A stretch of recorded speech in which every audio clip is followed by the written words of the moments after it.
ಸಿದ್ದಪ್ಪ ಮತ್ತು ಭಾರತಿಯವರೇ, ನಿಮ್ಮ ಪರಿಸ್ಥಿತಿ ನಿಜಕ್ಕೂ ಮನಸ್ಸಿಗೆ ಭಾಳ ನೀಡುವಂಥದ್ದು. ಮೂವರು ಮಕ್ಕಳನ್ನು ಬೆಳೆಸಿ ಒಬ್ಬರ ಮದುವೆ ಮುಗಿಸಿ ಇನ್ನುಳಿದು ಇಬ್ಬರನ್ನು ಕಂಪ್ಯೂಟರ್ ಸೈನ್ಸ್ನಂತಹ ದೊಡ್ಡ ವಿದ್ಯಾಭ್ಯಾಸಕ್ಕೆ ಕಳುಹಿಸಿರುವುದು ನಿಮ್ಮ ಶ್ರಮಕ್ಕೆ ಸಾಕ್ಷಿ. ಕೈಯಲ್ಲಿ ಹಣವಿಲ್ಲ, ಮುಂದೆ ದಾರಿ ಕಾಣುತ್ತಿಲ್ಲ ಎಂಬ ನಿಮ್ಮ ಆತಂಕಕ್ಕೆ ಉತ್ತರವಾಗಿ ಜನರ ಕಣ್ಣು ತೇವಗೊಳಿಸುವ ಮತ್ತು ನಿಮಗೆ ಧೀಲೆ ತೂಗುವ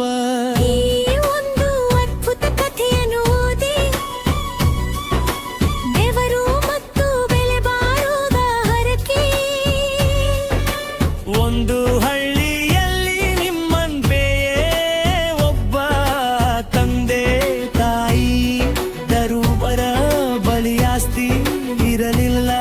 ಕೇವಲ ಯರಿದಾರಂಗಿ ಮತ್ತು ಮಕ್ಕಳ ಮೇಲಿನ ಕನಸುಗಳಿದ್ದವು. ವರ ಮಗನು ಕೂಡ ನಗರದ ದೊಡ್ಡ ಕಾಲೇಜಿನಲ್ಲಿ ಓದಬೇಕೆಂದು ಹಂಬಲಿಸಿದ.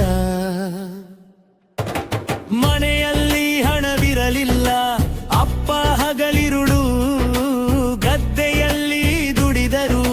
ಫೀಸು ಕಟ್ಟಲು ಸಾಧ್ಯವಾಗುತ್ತಿರಲಿಲ್ಲ. ಒಂದು ದಿನವೇ ಸತ್ತ ತಂದೆ ದೇವನ ಭೂಪುಡೆಯಲ್ಲಿ ನಿಂತು, ದೇವರೇ ಶ್ರೀಮಂತರಿಗೆ ಬಂಗಾರ ಕೊಟ್ಟೆ, ನಮಗರಿಯಾಕೆ ಬರಿಬೆವರು ಕೊಟ್ಟೆ, ನನ್ನ ಮಗ ಓದಬಾರದೆ ಎಂದು ಗೋಳಾಡಿದರು. ಅಂದೂರ ಪ್ರಿಯ ತಂದೆಯೋ ಕನಸಿದಲ್ಲಿ ದೇವರು ಬಂದನು. ದೇವರು ಹೀನ ಮಗನೇ, ನಾನು ಶ್ರೀಮಂತರಿಗೆ ಕೇವಲ ಆಸ್ತಿ ಕೊಟ್ಟಿದ್ದೇನೆ, ಆದರೆ ನಿನಗೆ ಬದುಕುವ ಛಲ ಕೊಟ್ಟಿದ್ದೇನೆ. ನೀನು ಸೋಲಬೇಡ, ನಿನ್ನ ಕಷ್ಟವೇ ನಿನ್ನ ಮಕ್ಕಳ ಶಕ್ತಿಯಾಗುತ್ತದೆ. ಮರುದಿನ ತಂಗೆ ಕಡ್ಯ ಮಾಡಿ ಸಾಲಗಾರರ ಬಳಿ ಕೈ ಚಾಚಿದರು, ಕೂಲಿ ಕೆಲಸ ಹೆಚ್ಚಿಸಿದರು. ಮಗ ತಂದೆಯ ಹರಿದ ಅಂಗಿ ಮತ್ತು ತಾಯಿಯ ಕಣ್ಣೀರನ್ನು ನೋಡಿ ಪ್ರತಿಯೊಂದು ಸೆಕೆಂಡ್ ಓದಿನ ಮೇಲೆ ಅದನ್ನು ಬಿಟ್ಟನು. ವರ್ಷಗಳು ದುರುಳಿದವು.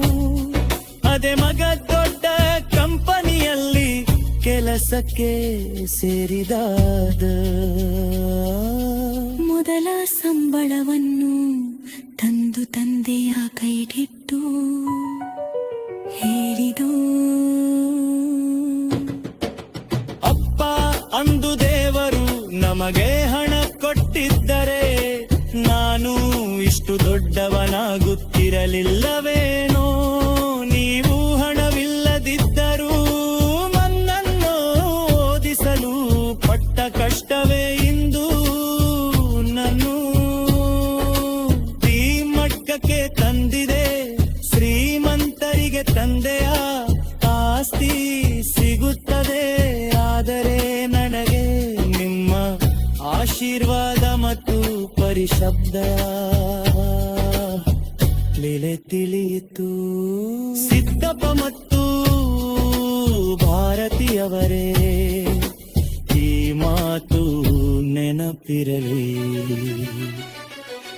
ದೇವರಿಗೆ ಈ ಕಠಿಣ ಪರೀಕ್ಷೆ, ದೇವರು ಗಟ್ಟಿಯಾದ ಕಲ್ಲನ್ನೇ ಶಿಲ್ಪಿಯ ಬಳಿ ಕಳುಹಿಸುತ್ತಾನೆ, ಏಕೆಂದರೆ ಅದನ್ನು ಸುಂದರ ಮೂರ್ತಿಯನಾಗಿ ಕೆತ್ತಬಹುದು ಎಂದು ಅವನಿಗೆ ಗೊತ್ತು. ನಿಮ್ಮ ಮಕ್ಕಳು ಕಂಪ್ಯೂಟರ್ ಸೈನ್ಸ್ ಮತ್ತು ಬಾಸು ಓದುತ್ತಿದ್ದಾರೆ ಎಂದರೆ ಅವರೇ ಪರೀಕ್ಷೆಯೇ ತುಂಬಾ ಪ್ರಕಾಶಮಾನವಾಗಿದೆ.